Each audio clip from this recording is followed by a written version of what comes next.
Bonjour, bienvenue sur le petit podcast. Je suis Jérémy, kinésithérapeute, passionné de pédiatrie et également jeune papa. Ce podcast est dédié aux parents et aux professionnels de santé souhaitant ouvrir leur esprit et ouvrir leurs connaissances face à la multitude de prises en charge qu'on peut retrouver chez nos tout-petits. Suivez-nous sur nos diverses pages Facebook, Instagram et TikTok. Partagez également nos versions longues sur YouTube et Spotify. On commence sans attendre ce nouveau podcast. Merci pour votre confiance et merci pour votre écoute.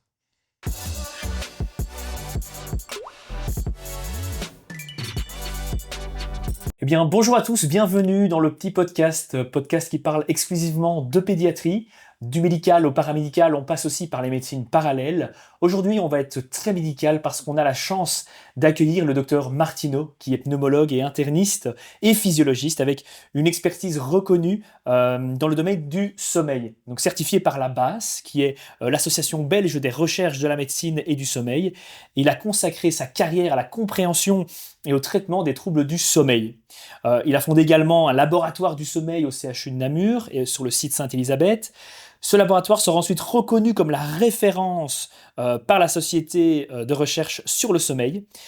Il est rattaché également, il est rattaché à l'Institut de recherche expérimentale et clinique de l'UCL Bruxelles-Woluwe. Et il a publié plus de 150 articles scientifiques. C'est du lourd qui est avec nous aujourd'hui. C'est du lourd, il faut le dire. Ce qui le classe aujourd'hui quand même parmi le top 5 mondial des chercheurs travaillant sur l'apnée obstructive du sommeil. Il nous fait l'honneur d'être avec nous aujourd'hui, c'est le docteur Martineau. Bonjour docteur. Bonjour, bonjour, monsieur. Alors je vais commencer par une question simple, mais qui a toute son importance. Est-ce que vous pouvez vous présenter rapidement et nous expliquer ce que vous faites au quotidien ? Voilà, moi je suis médecin, praticien au quotidien ou presque au quotidien. Je vois des patients de pédiatrie, mais beaucoup adultes également. Je recentre mes consultations sur les pathologies du sommeil, essentiellement les pathologies respiratoires du sommeil, parce que ce sont les plus fréquentes, mais pas exclusivement. Mhm.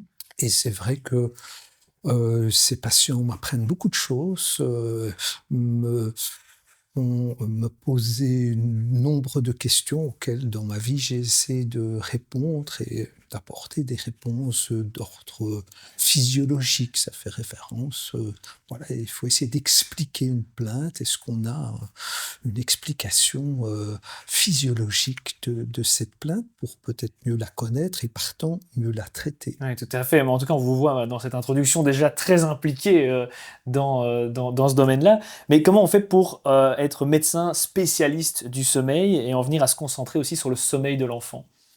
Alors, il y a beaucoup de logique à connaître le sommeil de l'enfant si l'on veut bien comprendre celui de l'adulte, parce que nombre des problèmes que va connaître l'adulte, de problèmes respiratoires, mais pas seulement, trouvent leur origine dans l'enfance. On a vraiment maintenant une génération d'adultes, de jeunes adultes, d'adultes un peu plus âgés, d'âge moyen, qui, quand on les interroge, rapportent déjà des difficultés. Et puis, l'analyse des mécanismes de production de leurs difficultés montre qu'elles sont nées dans l'enfance. Et on a les explications, les meilleures explications maintenant pour comprendre cela. Ah oui, donc déjà l'enfance, c'est déjà la genèse des problèmes qui peuvent arriver Absolument, après. absolument, Ouais, donc absolument. tout En particulier l'intérêt. du point de vue respiratoire. Ok. Et à quel moment un parent doit-il se poser la question d'aller consulter un spécialiste du sommeil ? Alors je pense qu'il est un signe euh, qui doit alerter, qui souvent fait rire. Chez l'adulte, ça fait rire, ça fait moins rire chez l'enfant. C'est le ronflement. Mhm. Le ronflement, c'est l'indication qu'il y a de l'effort respiratoire. Et l'effort respiratoire, ça ne vient pas de rien, ça vient du cerveau. C'est le cerveau qui est en activité accrue, augmentée, pour assurer le transit de l'air, et il se fait que dans le ronflement, ce transit est devenu turbulent, ce qui va libérer une onde sonore qu'on entend dans le grave comme du ronflement, mais qui est l'indication d'un trouble, d'une perturbation. Et cette perturbation est exercée au niveau de l'arrière-gorge. Si vous ouvrez la bouche, vous avez un truc qui pend là-bas dans le fond, c'est la luette. Nous sommes dans l'arrière-gorge. Il y a une espèce d'entonnoir qui, pendant le sommeil, doit rester raidi, parfaitement stable pour permettre l'écoulement libre de l'air, comme une lettre à la poste, comme un long fleuve tranquille. Eh bien, dans le ronflement, ça n'est plus un long fleuve tranquille, parce que cet entonnoir oscille de calibre, il a perdu de son raidissement. Ah oui. Et donc un enfant qui ronfle, ce n'est pas normal. Ça, c'est toujours anormal. D'accord. Et est-ce qu'il y a d'autres signes que les parents peuvent mettre en évidence pour les enfants de 2 à 15 ans? Donc Voilà, on va ratisser un peu large. Bien sûr que si ce ronflement se fait pour être répété chaque nuit, on sait, mais c'est très arbitraire, on s'est accordé pour dire que 3 fois par semaine, plus de 3 fois par semaine, c'était pendant au moins 3 mois déjà quelque chose qui devenait morbide. Mais il ne faut pas s'arrêter à cette fréquence. Si ce ronflement devient sonore, est exercé en toute position, s'accompagne pendant le sommeil parce qu'on leur a observé, parce que les parents interpellés l'auront observé, d'un déplacement de la tête qui se défléchit, qui entre en hyperextension, c'est-à-dire l'occasion pour l'enfant d'ouvrir davantage ses voies respiratoires supérieures, alors que la journée, on le voit avec un visage, les traits un peu tirés, des cernes déjà, un peu d'hypotonie, peut-être la hauteur des lèvres, ce qu'on appelle le vermillon, la rougeur de vos lèvres diminuée, réduite en hauteur, alors que les narines sont bien ouvertes, des signes de tension et d'ouverture, de tentative d'ouverture des voies respiratoires supérieures, qu'il est peut-être déjà aussi la journée en respiration buccale, qu'il a fallu qu'ils boivent en fin de nuit, parfois pendant la nuit, ce qui signe que la respiration a été aussi buccale et que ce courant d'air a asséché les muqueuses pour créer la sensation de soif. Ce sont souvent des enfants qui ont je les reconnais vite quand je me promène, ce qui n'arrive pas souvent en rue, qui ont souvent un visage allongé. On parle du syndrome de face longue. Et si on a l'occasion de regarder dans la bouche de ces enfants, on voit que ce sont des petites cavités buccales, alors que le menton est souvent en retrait. Donc il y a une rétrognathie et souvent une mandibule de petite largeur, elle est petite micrognathie, rétrognathie, il n'y a pas beaucoup d'espace pour la langue qui va devoir se mobiliser pendant le sommeil pour libérer les voies respiratoires supérieures. Et il y a souvent un palais étroit qui est gothique alors qu'il devrait être roman, ce palais. Si vous regardez les bords de la langue, il y a parfois des empreintes dentaires qui montrent que la langue a gardé une position basse et primitive et s'est appuyée sur des arcades dentaires. Les dents d'ailleurs sont parfois en chevauchement, ce qu'on appelle le crossbiting.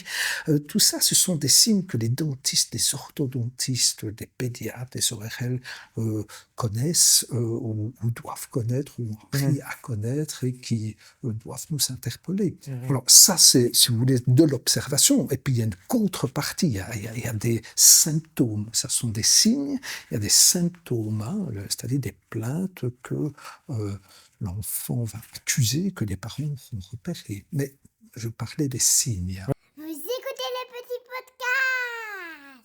Oui, tout à fait, mais c'est ça qu'on vous demandait aussi. En tout cas, pour les parents, une respiration buccale et un ronflement nocturne, c'est déjà 2 signes qui peuvent être mis en évidence. Absolument, oui, surtout si l'enfant doit boire. Et parfois, boire aussi la nuit. On laisse un gobelet pour qu'il puisse boire. Oui, ça s'ouvre. Est-ce qu'il existe un lien entre les troubles respiratoires du sommeil et le développement de l'enfant, donc la croissance, l'apprentissage, même le comportement de l'enfant? Absolument, le lien est très intime, très renforcé, très solide. Et nous en avons la mécanique, si vous voulez. Je pourrais vous expliquer combien et comment.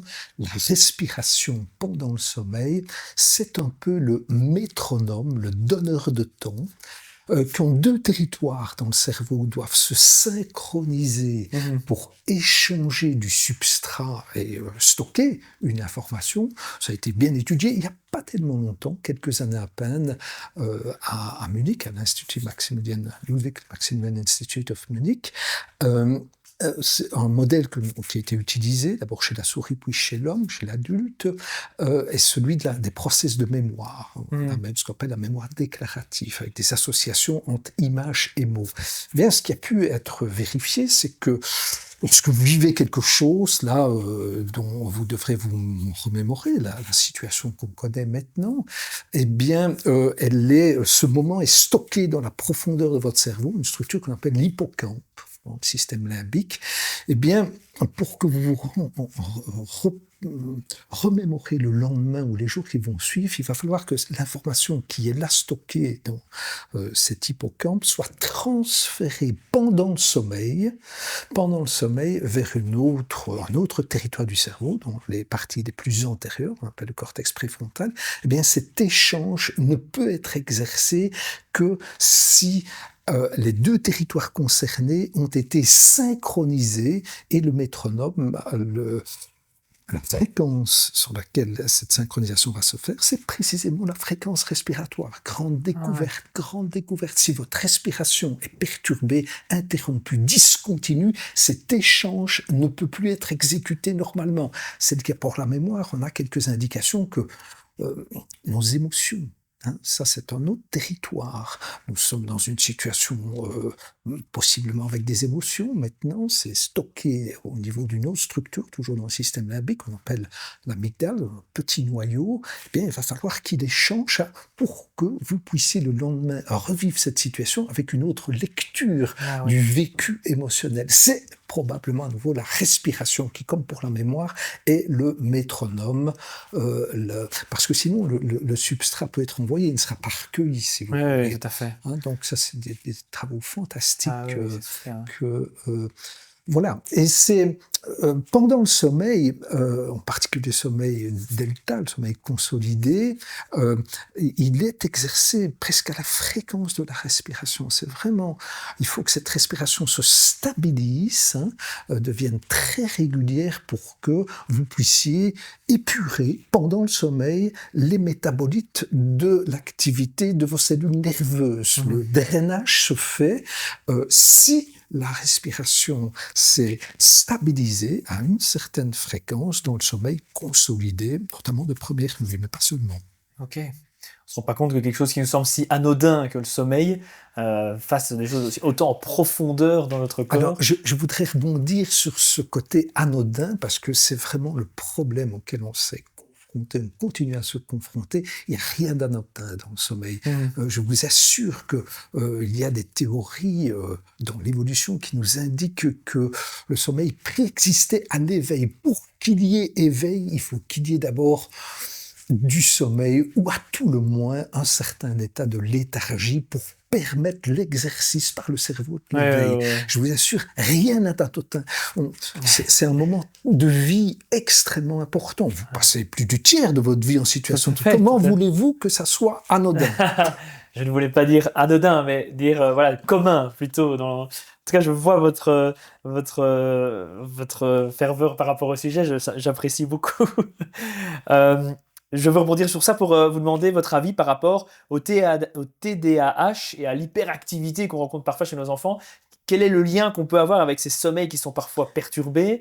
Est-ce que ça a un lien? Est-ce que c'est la même chose? Alors, je vous assure que le lien est très fort, très dense, que TDAH, donc des troubles. TDAH, qu'est-ce que c'est? Ce sont des difficultés pour l'enfant à soutenir l'attention, qui n'est pas la vigilance. L'attention, c'est quelque chose de très précis, ou de trouver de la paisibilité. Il va vite être en état d'hyperactivité motrice, il va monter sur votre bureau de consultation, mais dès que la maman le reprendra pour retourner et le déposera dans son siège auto, il va s'endormir. Vous voyez, on oscille dans le TDAH entre des extrêmes, et c'est l'amplitude de cette oscillation. Donc une sédation parfois avec qui s'endort, alors qu'à d'autres moments, il est hyperactif et incapable de préserver de l'attention, une certaine forme de concentration. Bon, ça, ce type de tableau clinique est rencontré dans 95% des désordres respiratoires du sommeil chez l'enfant. Ça existe chez l'adulte aussi. 95, c'est quasi une constante. Si vous avez des perturbations respiratoires pendant le sommeil, vous êtes exposé à ces difficultés pour soutenir l'attention. Parce que pendant le sommeil, il y a tout un état, toute une activité métabolique, neurobiologique qui fait en sorte qu'on va préparer vos neurones à assurer l'attention la journée. La même chose pour la sédation, la gestion de nos activités motrices et comportementales, mais aussi émotionnelles. Oui, le lien est intime. Ça ne veut pas dire que tous les TDAH sont dus à des événements respiratoires. Il y a des TDAH dont on ne connaît pas très bien l'origine, on dit neurodéveloppementales, qui vont pas ronfler, ceux-là. Ils ne ronflent pas la nuit. Ils ont souvent des perturbations de sommeil, mais qui ne sont pas respiratoires. Ils ont souvent des temps de sommeil inférieurs à 9 heures par nuit.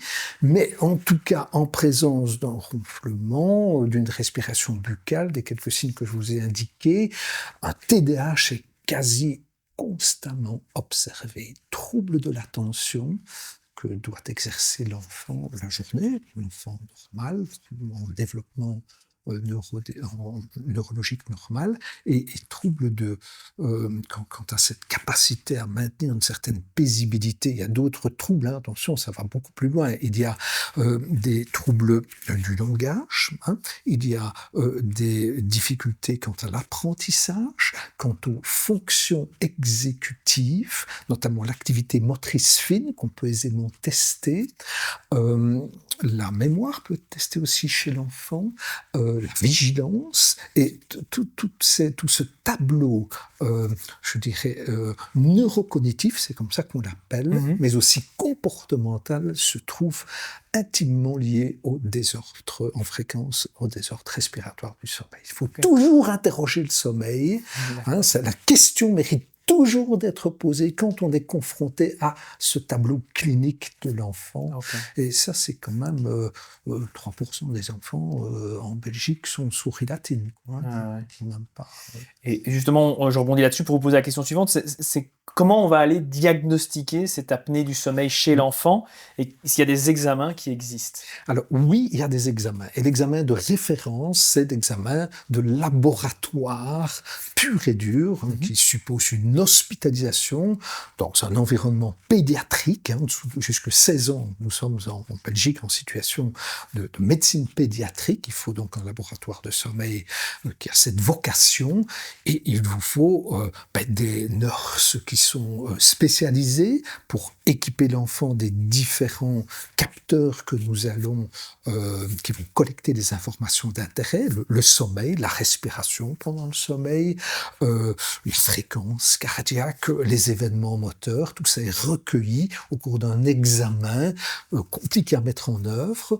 Une fois qu'il est mis en œuvre, il faut le surveiller pendant la nuit, hein, c'est aussi du personnel, et puis ensuite il faut recueillir les données et les analyser. C'est un travail considérable qui, je vous assure, est un travail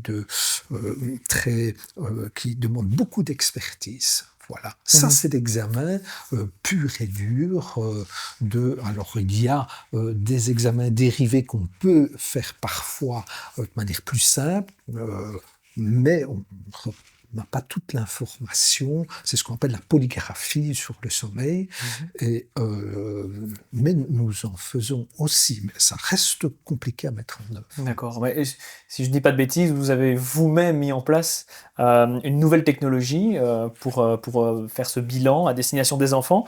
Est-ce que vous pouvez nous expliquer en quoi ça consiste et ce que ça change pour eux? Alors, ce qu'on a en termes de recherche, d'observation, d'enregistrement, de décodage, ce qu'on a pu repérer, c'est que, alors que l'enfant était en respiration buccale, c'est ça qui nous avait interpellés. Tiens, pourquoi est-ce que la bouche ouvre? Pourquoi? Parce que quand il y a de l'effort respiratoire, la bouche ouvre. eh bien, on a étudié le mouvement de la mandibule. La mandibule, c'est cette partie qu'on appelait avant maxillaire inférieur. On a deux os mobiles dans l'organisme, l'os ici hyoïde et la mandibule.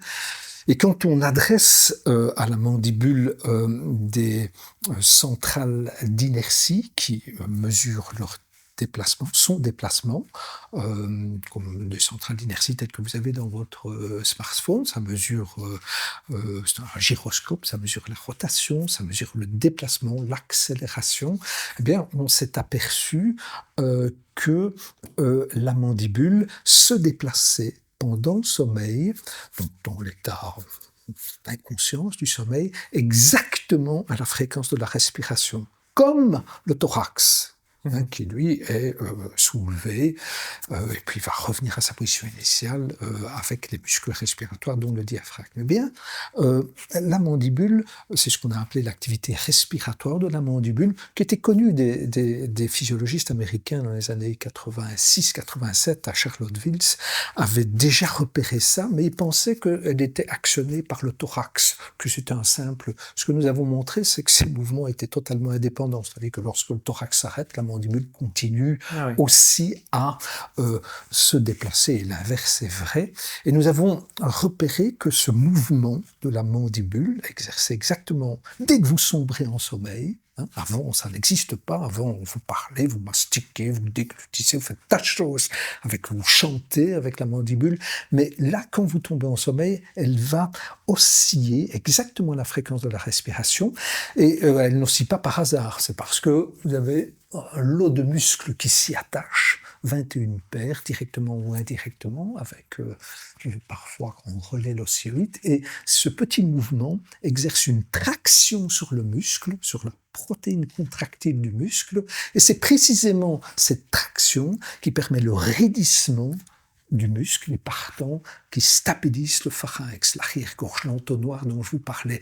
Donc, s'il n'y a plus de mouvement respiratoire mandibulaire pendant le sommeil, le pharynx se collapse ou menace de se collapser. Vous menacez de voir ces dimensions se réduire et de perdre du flux et de vous désoxygéner. Okay. Donc la mandibule, c'est un rôle fondamental pour stabiliser pendant le sommeil l'arrière-gorge. Et donc, quand vous avez des perturbations au niveau de l'entonnoir, regardez le mouvement mandibulaire, vous allez le voir s'amplifier alors qu'il tente de raidir le pharynx. D'accord ?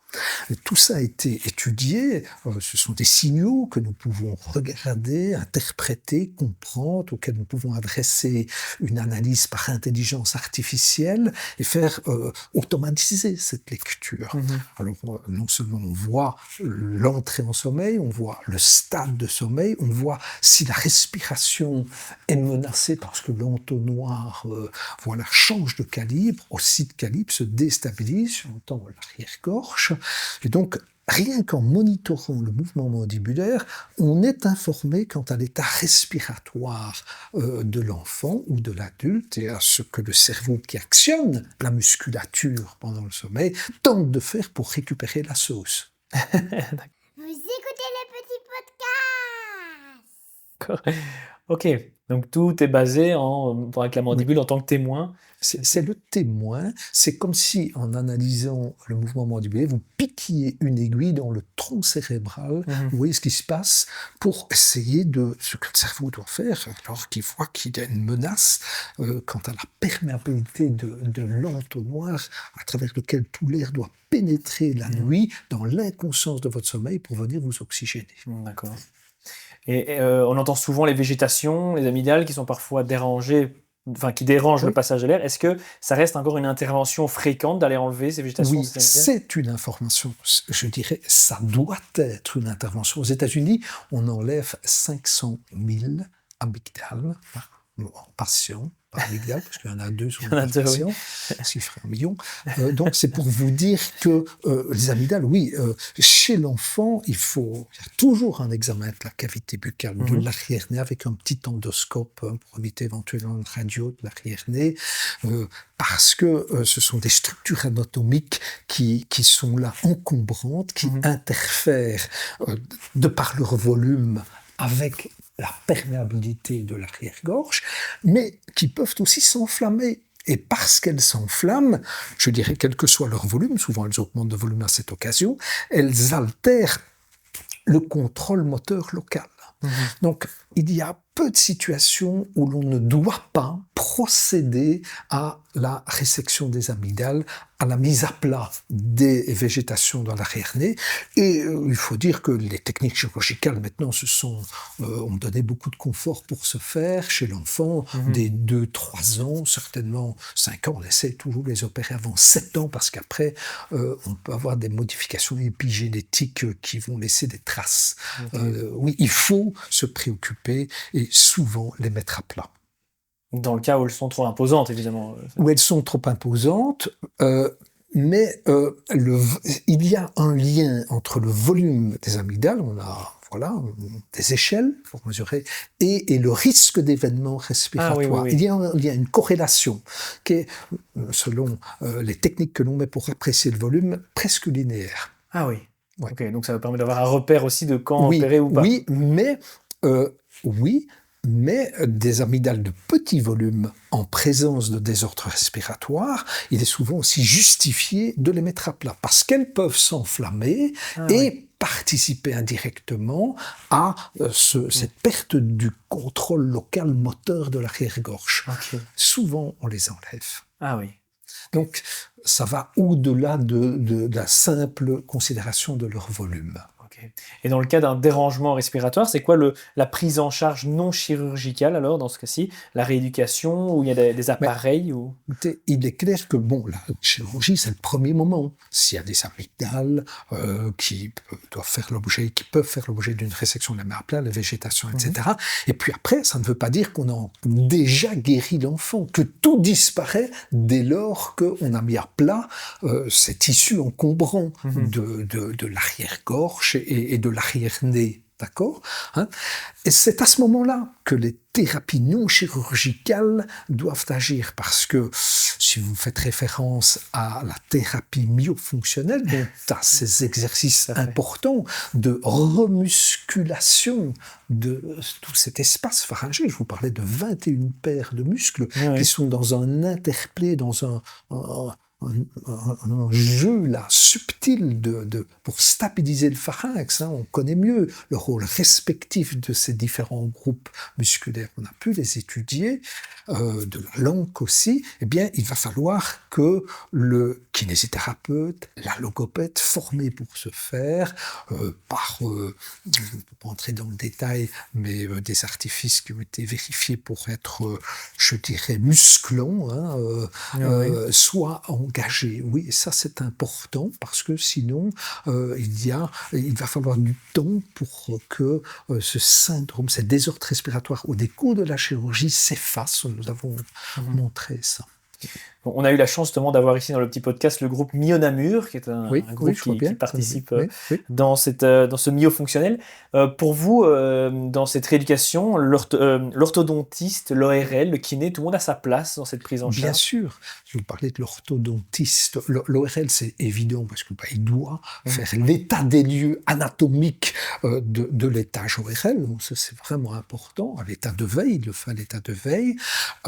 Et voilà, il va apprécier l'indication et puis l'orthodontiste, c'est pas seulement aligner les dents pour faire une belle mâchoire, et c'est souvent avant des belles petites mâchoires, ça ne nous arrange pas, les petites mâchoires. Qui dit petite mâchoire dit pas beaucoup de volume oropharyngé.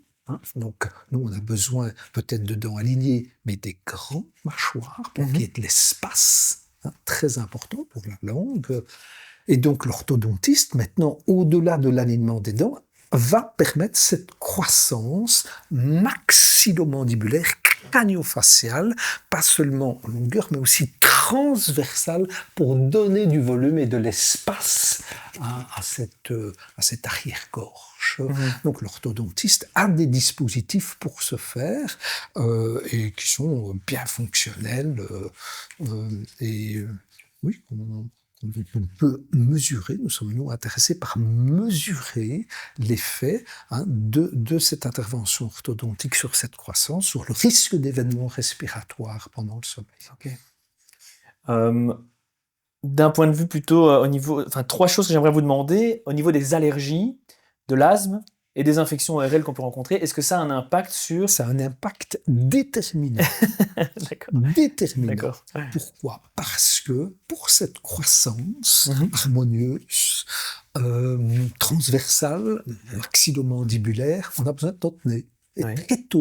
très tôt dans la genèse de cette croissance, les flux, la circulation des flux par le nez, c'est fondateur de cette croissance et du sommeil. Le sommeil commence dans le nez. Le nez est fondateur du sommeil. On a besoin d'un Édipe. Le sommeil, il doit normalement être exercé, la bouche fermée, avec une respiration nasale exclusive ou quasi exclusive. Il y a un petit mouvement mandibulaire, mais vous ne le voyez pas. Il est exécuté derrière les lèvres et le nez respire. D'accord ?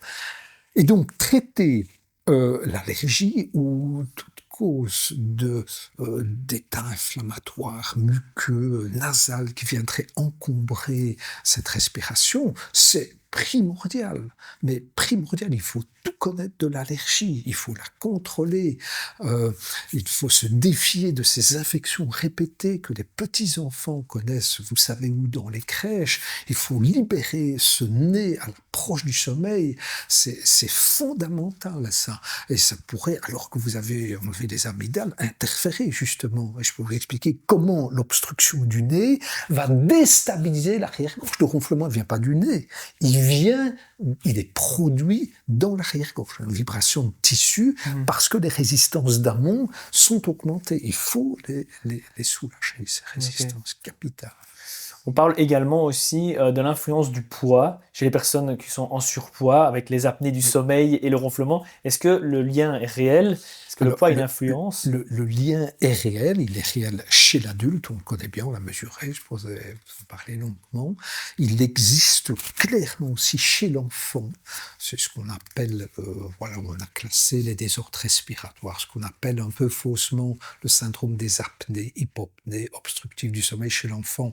Mais bon, si vous voulez, l'apnée, c'est la partie émergée de l'iceberg. On est dans la caricature. Il y a un gros glaçon en dessous du niveau d'eau qui est l'effort respiratoire. Il n'y a pas encore d'apnée, il y a encore de l'air qui passe, mais pour que cet air circule, vous êtes en situation d'effort. Eh bien, cet effort est augmenté chez l'enfant en situation de surcharge pondérale, voire d'obésité morbide, parce que ça devient plus prévalent dans la société occidentale que l'obésité chez l'enfant, plus en Angleterre qu'encore en Belgique, mais déjà en France, aux États-Unis, je ne vous en parle pas.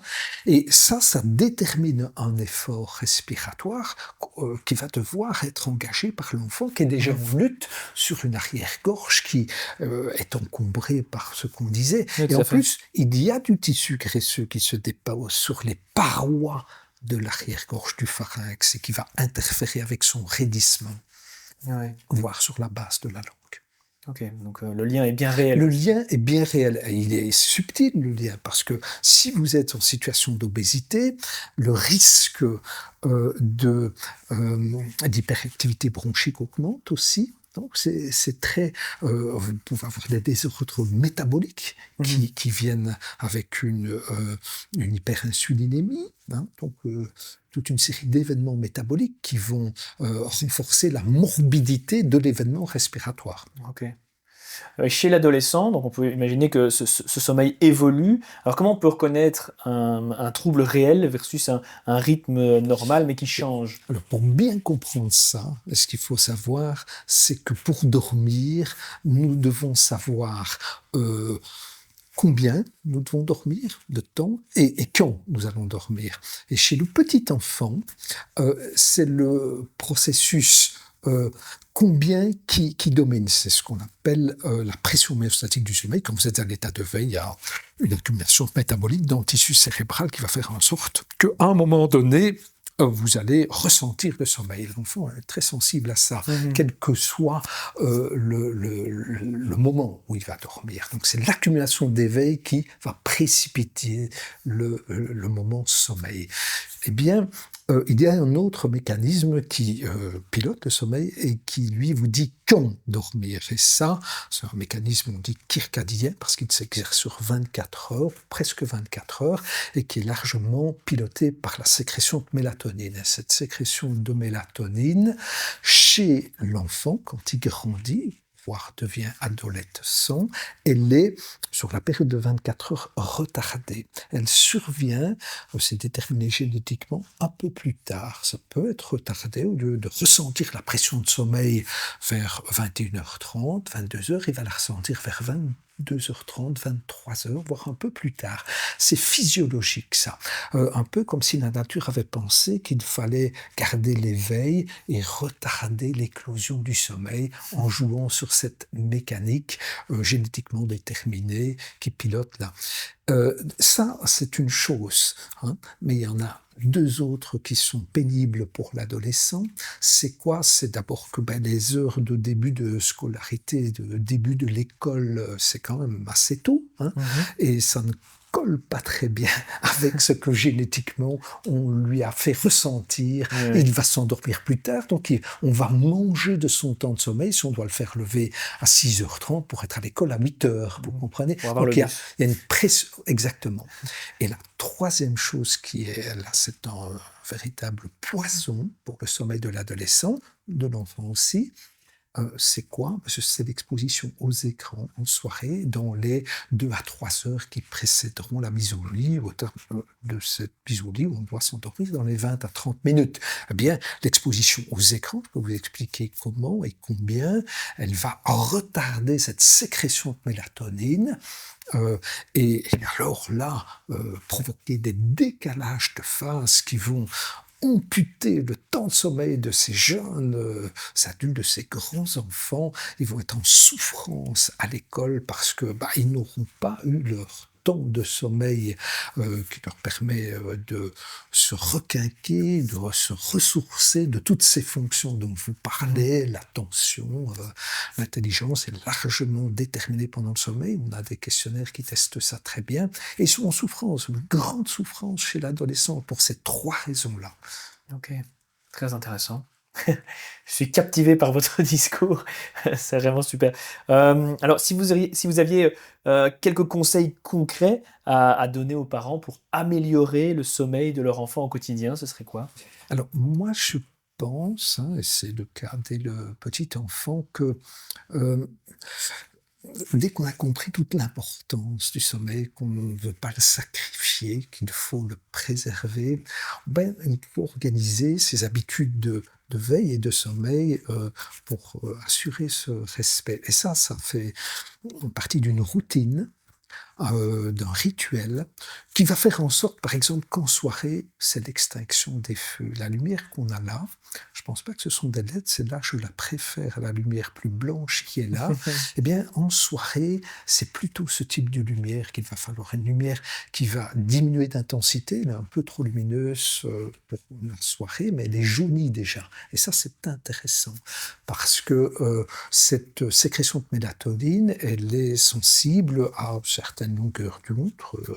La lumière est très hétérochromatique, mais il y a une longueur d'onde qui va paralyser cette sécrétion, et donc il vaut mieux des lumières jaunies de faible intensité. Je parle de l'extinction des feux. Voilà, il faut qu'en soirée, l'extinction des feux lumineux, et aussi qu'on entre en sédation, que tout se calme, voyez-vous, qu'il n'y ait pas cette agitation de cette vie occidentale. On a des tas de trucs à faire et il faut encore faire ci le soir, et non, il faut qu'il y ait de la paisibilité. Alors le petit enfant, il faut raconter des histoires paisibles, on est dans le lit, on assure quelques gestes qui sont des moments de massage pour créer de la relaxation. On peut encore avoir une toute petite lumière, mais qu'on viendra dans la chambre de l'enfant éteindre s'il avait besoin de cela pour s'endormir. Dès qu'il se sera endormi, on ne la laissera pas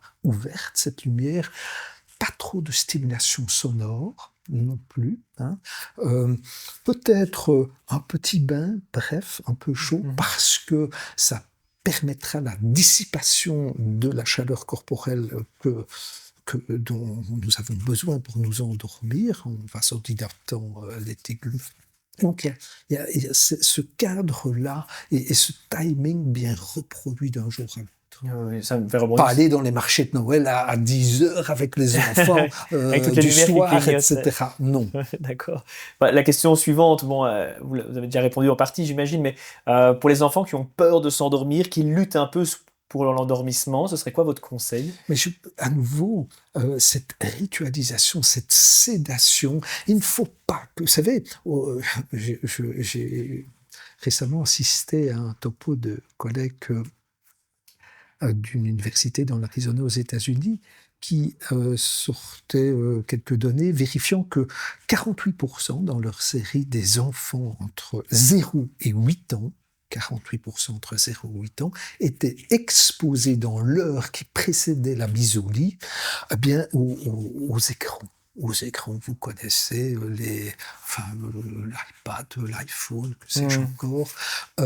Et ça, c'est vraiment pas un bon plan. Il faut aussi que les parents fassent abstraction de leurs écrans pour créer. Voilà. Il faut savoir tout cela. Et l'enfant, oui, à travers quelques histoires, parce qu'il sentira que le climat affectif est réalisé aussi au sein de la cellule familiale, va trouver son sommeil. On voit que ces sommeils trouvés, c'est souvent quand même dans des cellules familiales où il y a de la tension, du désordre. Okay. Et pour les troubles du sommeil, est-ce que ça peut disparaître avec l'âge Alors, oui, effectivement, pour plusieurs raisons. La première, c'est que quand on prend de l'âge, on grandit et tout ça trouve de l'espace. Tout ça doit trouver de l'espace. Si ça a été bien géré, souvent avec l'aide d'un orthodontiste, oui, ça va, ça doit. Et puis, avec l'âge, on peut être aussi amené à moins souffrir d'un état d'allergie parce qu'il était bien pris en charge. Oui, mais ça ne veut pas dire que l'âge solutionne. L'âge peut être un moment, je dirais, dans le traitement presque, mais il doit être vérifié que tout se fait de la manière la plus attendue qui soit pour optimaliser cette respiration pendant le sommeil. Oui. Mais ça peut s'améliorer avec l'âge. Oui. Okay. Est-ce que là vous avez l'occasion de diffuser un message? Est-ce que il y a une information que vous souhaiteriez vraiment que les parents soient au courant, que sachent absolument sur le sommeil et sur la respiration de leur enfant? Oui, je pense que des parents sont soucieux d'abord, spontanément. Je suis surpris de voir en consultation qu'ils se posent les bonnes questions. Donc, c'est de rester attentif à la respiration de leur enfant, au ronflement. Je ne pense pas qu'ils le banalisent. On banalise volontiers un ronflement chez l'adulte qu'on ne banaliserait pas chez l'enfant. Donc, de rester en ce sens attentif, de ne pas hésiter à en parler à leur médecin, leur pédiatre, pour que, je dirais, on puisse vite voir s'il y a sont préoccupés de ce sommeil. Et on a des technologies pour ce faire, simplifiées. Je vous parlais du monitoring du mouvement mandibulaire. Ça peut être fait au domicile avec des dispositifs connectés, décodés par intelligence. On peut vite répondre objectivement à une question et à des choses qui restaient subjectives. Maintenant, on ne doit plus passer par le labo de sommeil. Ah oui, d'accord. Super, merci beaucoup en tout cas pour toutes vos réponses bien précises. Est-ce que il y a quelque chose qu'on pourrait vous souhaiter pour la suite? Est-ce que vous auriez une envie particulière pour l'avenir dans votre... Oui, je pense que j'ai pas dit qu'on a fait tout le job, mais on a fait le job pour le diagnostic, pour faire, pour vérifier la suspicion qui avait été émise souvent par le parent. On a fait le job, avec la connaissance de ce mouvement mandibulaire. Ça nous apprend une foule de choses dont je ne peux pas parler ici, mais vous ne pouvez pas vous imaginer la mini-révolution dans le monde du sommeil des connaissances et donc il faut s'approprier. Mais donc, c'est très bien tout ça. Vous parliez de enlever les amygdales, du traitement orthodontique. Et il faut aussi vérifier, au-delà du diagnostic, de la mise en place du traitement, que ce traitement est pleinement actif. Voilà, ça c'est du monitoring. Le mouvement de la mandibule nous permet de monitorer les actions, les interventions thérapeutiques.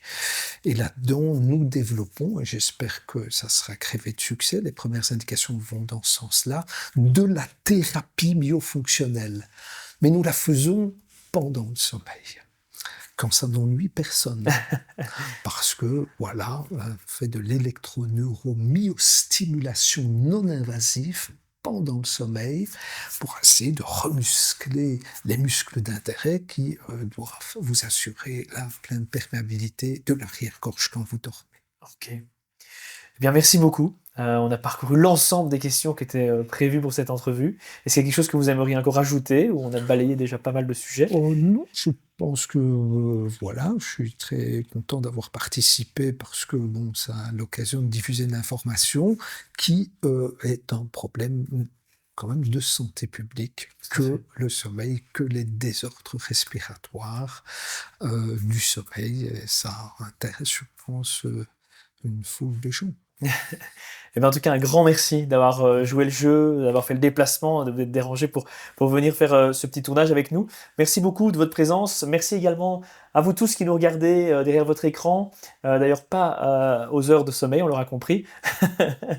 Merci pour votre soutien, votre suivi. N'hésitez pas à encore parler du podcast autour de vous parce que c'est comme ça que le podcast existe et grandit. On est de plus en plus sur la page et ça me fait grandement plaisir. N'hésitez pas à nous retrouver également sur Spotify et YouTube pour la version complète, mais également sur les réseaux sociaux, Facebook, Instagram et TikTok, où on vous donne les informations, mais aussi retrouver des shorts et des réels avec des informations plus concrètes. Voilà, merci à tous. Merci encore à vous, docteur, d'avoir été là avec nous aujourd'hui. Merci beaucoup. Voilà.